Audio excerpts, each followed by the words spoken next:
New KD16, mabibili lamang sa halagang 2,100. Free shipping. I-click lamang ang link sa comment section. Ang 3-time All-Star at palaging napipili sa All-Defensive Team na si Bam Adebayo ay mananatili sa Miami para sa pangmatagalan.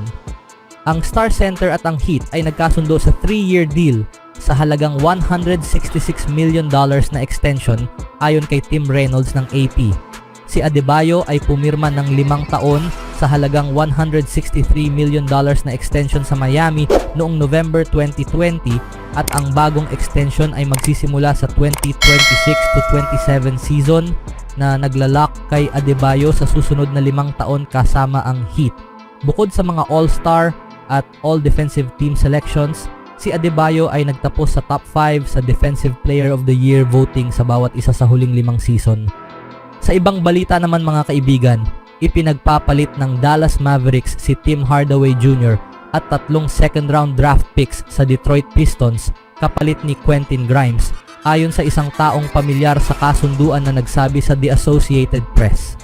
Nagsalita ang tao sa AP sa kondisyong hindi nagpakilala noong Sabado dahil ang palitan sa mga shooting guard ay hindi pa magiging official hanggang matapos ang bagong taon ng liga sa July 6. Ang pag-trade kay Hardaway ay nagbigay ng ilang financial flexibility sa free agency para kay General Manager Nico Harrison. Ang 32-year-old na si Hardaway ay pag-aari ang $16.2 million sa susunod na season, habang ang 24-year-old na si Grimes ay may pag-aaring $4.3 million para sa huling season sa kanyang rookie contract. Si Hardaway ay nag-average ng 14.4 points at 1.8 assists kada laro sa 79 regular season games para sa Western Conference Champion Mavericks ngayong season. Si Hardaway ay pangunahing unang player na naglaro mula sa bench para sa team na pinangungunahan nina Luka Doncic at Kyrie Irving, ngunit ang kanyang papel ay nagsimulang nagbago pagkatapos ng mid-season acquisitions nina PJ Washington at Daniel Gafford. Sa pagtatapos ng playoffs, si Hardaway ay hindi nakasama sa rotation ng Dallas at ang kanyang hinaharap sa team ay naging kaduda-duda na may natitirang isang season sa kanyang kontrata. Nakuha ng Dallas si Hardaway mula sa New York Knicks sa isang trade noong January 2019 na nagpadala kay Kristaps Porzingis sa Dallas.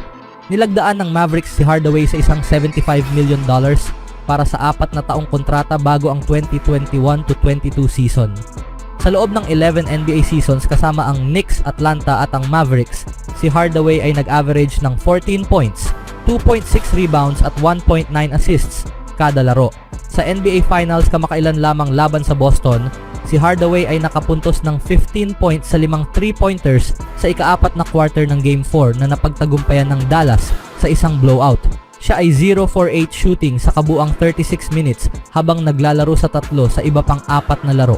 Si Grimes naman ay na-draft bilang ika-25th overall noong 2021 ng Los Angeles Clippers na agad siyang na-trade sa Knicks. Na-trade siya ng New York sa Detroit noong February 8, ngunit naglaro lamang siya ng 6 na laro pagkatapos noon dahil sa right knee soreness. Si Grimes ay nag-average ng 8.5 points, 2.5 rebounds at 1.5 assists sa 168 career games, kung saan naging starter siya sa 90 games sa mga iyon. Tiyak na marami pang aasahang trade ang magaganap sa loob ng Dallas roster sa pag-asang mapapalakas pa nila ang mga key pieces sa paligid ni Luka at Kyrie. Sa ibang balita naman mga kaibigan, maghanda na ang lahat dahil ang Warriors ay sinusubukang magluto at maaaring maging magulo agad ang mga bagay. Ang Warriors ay mas nagiging determinado sa kanilang hangarin na makuha ang star ng Los Angeles Clippers na si Paul George, ngunit bilang resulta, patuloy na nagdurusa ang lumalamig na relasyon ng Golden State sa 13-year veteran ng team na si Klay Thompson. Ang Golden State ay nagbigay prioridad sa linggong ito sa trade pursuit para sa LA Clippers na si Paul George, na kung saan tinanaw na higit pa sa anumang negosyo. Sabi ng NBA insider na si Mark Stein sa isang artikulong ninilbas ngayong araw. At iyon ay nagpalala lamang sa pagitan ni Thompson at ng club matapos ang mga buwan na walang ugnayan kay Klay. At ngayon ay biglang nakikipag-ugnayan sa magkabilang panig ng Clippers. Sabi ng NBA insider na si Mark Stein sa isang artikulong inilabas ngayong araw. Tatagal ng panahon para masanay ang maraming NBA watchers sa ideya na si Klay Thompson ay magsusuot ng ibang jersey kung siya nga ay handa ng umalis sa Golden State Warriors bilang isang free agent. Gayunpaman, ang mga palatandaan ay sa totoo lang ay mas nagmukhang solid na iyon ay mangyayari. Hindi na nakapagtataka na gustong-gusto ng Golden State si George kaysa kay Thompson. Si George, isang 7-time NBA All-Star, ay matagal ng dream fit sa sistema ng Warriors na nakabase sa kahusayan sa perimeter shooting, at ang mga nakikitang pagkakataon sa parehong partido para sa titulo ay parehong lumalaki na talagang kailangan nila ang isa't isa. Gayunpaman, ang pag-iwan ng Warriors kay Thompson, isang 4-time champion ng NBA sa prangkisa, para sa posibilidad ng iba ay delikado. Walang garantiya na makukuha ng Golden State si George. Ang 34-year-old ay humihingi ng 4 na taong max contract at siya ay makukuha lamang ng Warriors sa pamamagitan sa isang sign and trade deal. Bukod sa pagsuko kay Thompson, ang Warriors na may edad na ay mapapako pa rin sa mas matatandang players, habang maaaring ipagpalit rin nila ang ilan sa kanilang mga promising young talent. Habang sinusuri ng Warriors ang pagiging posible sa sitwasyon ni George at nag-e-explore sa iba pang option sa liga, nag-iwan naman sila sa future legend ng franchise na pinataas ang panganib na tuluyan talaga siyang mawawala. Dagdag pa nina Sam Amick at Anthony Slater ng The Athletic sa isang artikulong inilathala nitong Sabado.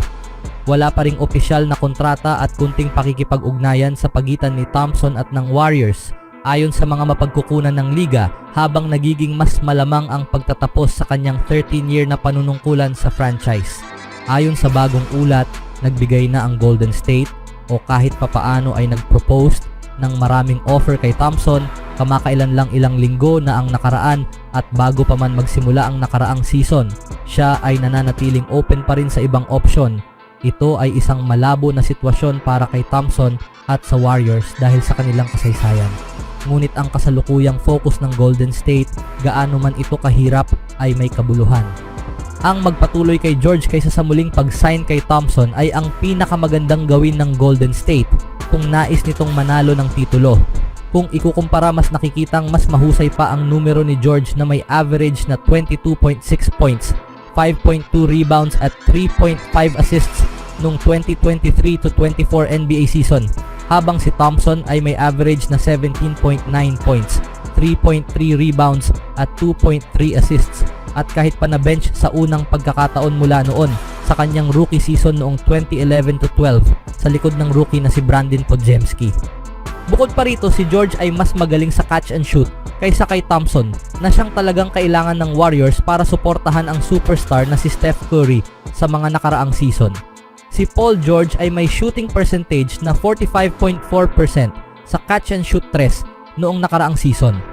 Kumpara kay Klay Thompson ay may shooting percentage na 38.1% sa catch and shoot tres noong nakaraang season. Parehong si George at Thompson ay magkakaroon ng maraming team na gagastos ng pera sa kanila sa off-season na ito.